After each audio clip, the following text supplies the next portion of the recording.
Anonimato da vida urbana, José Carlos.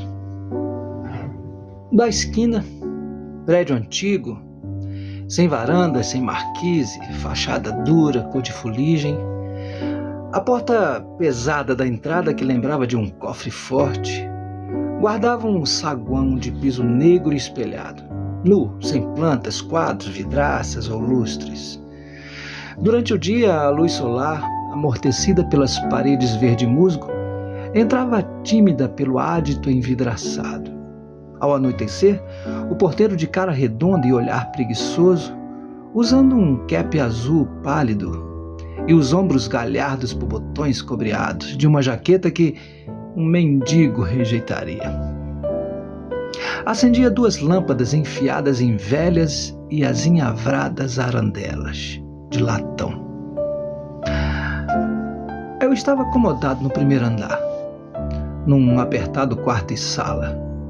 Minha vista da acanhada saleta era um emaranhado de fios num poste de iluminação, situado no cruzamento próximo, cuja lâmpada vazava sua luz amarelada pelas brechas descortinadas, enchendo minhas noites com vultos inquietos. Quase todos os moradores, notadamente, já eram idosos. As exceções eram uma moça do 2º andar, que aparentava não ter tocado ainda os 30, claramente torcedora fanática do América, pois aos sábados e domingos sempre vestia uma camiseta daquele time. E eu, que me avizinhava dos 40. Éramos todos próximos, obrigados pelas circunstâncias, mas na realidade estranhos entre si. Alguns rostos vistos nas subidas e descidas pela escada de corrimão encebado e degraus gastos, ou coincidentes encontros, geralmente sem cumprimentos, nas chegadas e saídas na portaria. Eram talvez nossos únicos contatos. Nada sabíamos uns dos outros. Geralmente só dava conta do meu vizinho ao lado quando o legista vinha remover o corpo. E eu ia levando a vida num veso maçante. Aos sábados almoçava no boteco de um português, na esquina próxima. O cidadão de Trás-os-Montes, que cultivava um espalhafatoso bigode moça e tinha sempre um lápis na orelha, um pano no ombro, com o qual sistematicamente limpava o balcão de mármore polido. Reclamava que os brasileiros não respeitavam os estrangeiros. E por vezes, quando estava com a pá virada, completava: "Pode esperar, pois Salazar prometeu a nós, patrícios, enviar um navio para aqueles que quiserem retornar a Portugal. E se isso acontecer, serei o primeiro a embarcar."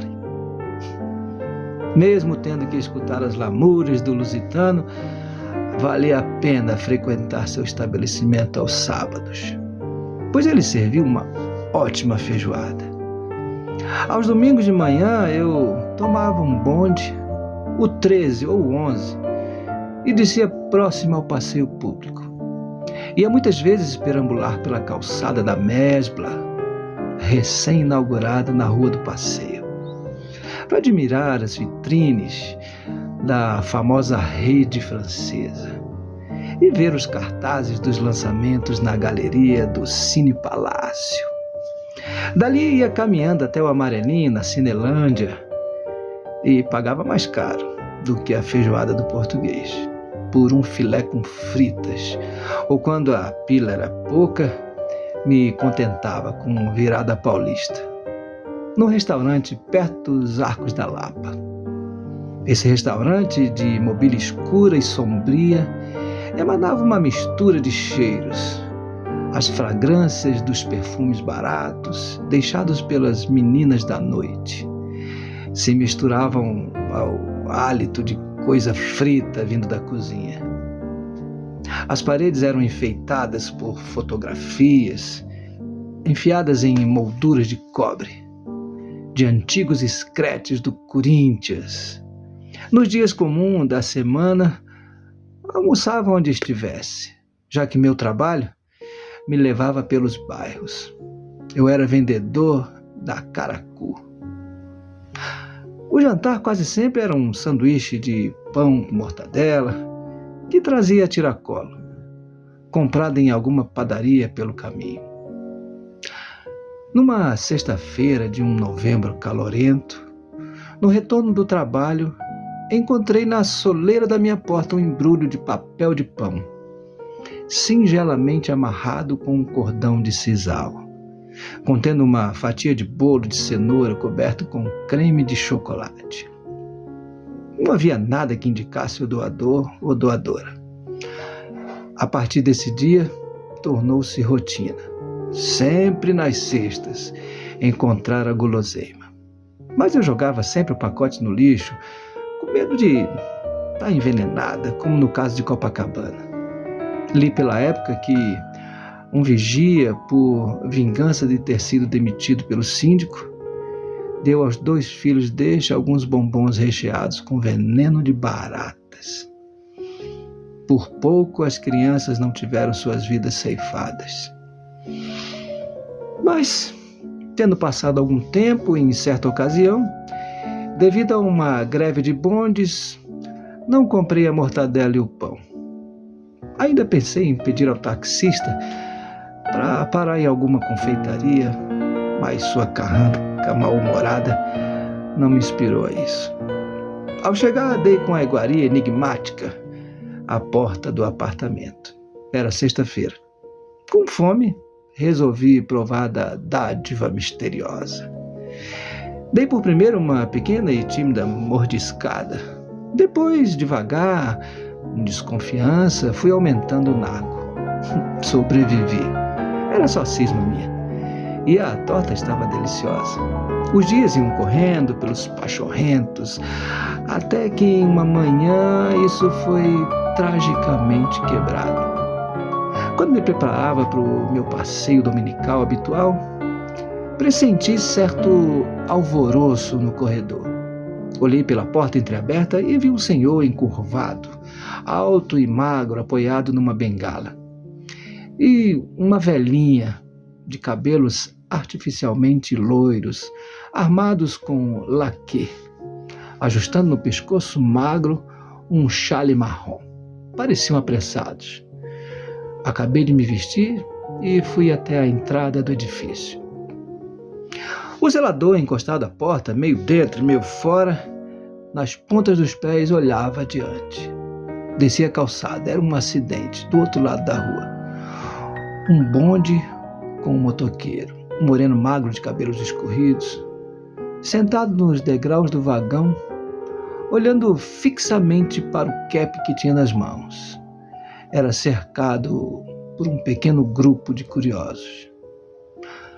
Um pouco atrás, apoiado no capô de um automóvel negro, um homem, passando a mão pela cabeça, como se alisasse o cabelo que já não existia, parecia estar em agonia. Fui até ele. Vi que era o motorista de táxi que me trouxera para casa por ocasião da greve dos bondes. Não tinha mesmo a fisionomia austera daquele dia. Agora seu rosto era de apreensão e medo, não demonstrando nenhuma abertura para um diálogo. Arrisquei "Que houve?" Sua resposta foi apontar para debaixo do bonde, com a mão que segurava uma flanela amarela, e disparar com uma voz que beirava o choro. Eu ainda gritei que tivesse cuidado, mas ela saiu pela porta, no meio da rua e, sem olhar, atravessou a pista. O bonde não conseguiu parar. Limpou o rosto vermelho com a flanela e a arrastou até lá. Indicou outra vez, desta feita com o queixo. Que coisa sem jeito. Balançou a careca negativamente. Era uma moça ainda jovem, lamentou-se.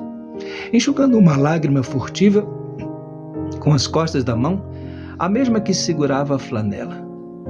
Avancei um pouco, movido pela curiosidade. Foi aí que vi. O sangue se espalhava pelo seu peito, tornando avinhado o vermelho da camiseta que vestia. Na folha de jornal que lhe cobria a cabeça, embora manchada com espessos borrões escuros, ainda era possível ler a notícia do acidente com o avião da Panam que caíra na selva amazônica em abril. Pela cor da blusa desconfiei, mas foi só quando uma rajada de vento afastou o jornal e lhe descobriu a face que eu tive certeza. O rosto, embora levemente deformado de um lado, ainda era reconhecível. Era a torcedora do América, minha vizinha, do segundo andar. De olhos abertos, parecia ter antevisto a morte. Subi as escadas devagar. Algumas pessoas dos outros andares desciam apressadas. Uma mulher muito clara, de robe azul e chinelas pantufas brancas, perguntou-me ao passar o que tinha acontecido. Não respondi. Tive receio de que minha voz saísse embargada.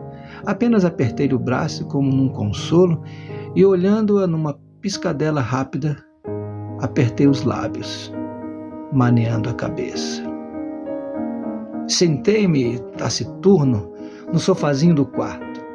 Fiquei analisando pela janela estreita os encaixes precisos na parede do prédio vizinho, quebrando a monotonia da horizontalidade dos tijolinhos vermelhos, de alto a baixo, cada determinada distância. Um grupo de tijolos era combinado diagonalmente, de modo a formar um losango perfeito. Verticalmente, entre uma coluna de losangos e outra, havia um espaço, e nesse espaço, uma faixa preenchida com argamassa branca. A próxima sequência era previsível, pois se repetia. Mas a vida não é assim. Vagueei em pensamentos, fechando os olhos e recostando o pescoço para trás. Não se pode reprisar o passado. Uma espécie de remorso me invadiu a alma. E eu quase não a percebia. Era só a moça do andar de cima. Nem sei o seu nome. Reclamei com voz melancólica, fincando os cotovelos nos joelhos e balançando em negativa, a cabeça presa entre as mãos. Apoiei-me nos braços da poltrona. Vagarosamente me levantei e caminhei até a janela. Fiquei observando o vão entre os dois edifícios. Uma senhora grávida de blusa amarela varria lá embaixo. Ela tinha os olhos azuis, murmurei. Nunca mais encontrei o bolo de cenoura na minha porta.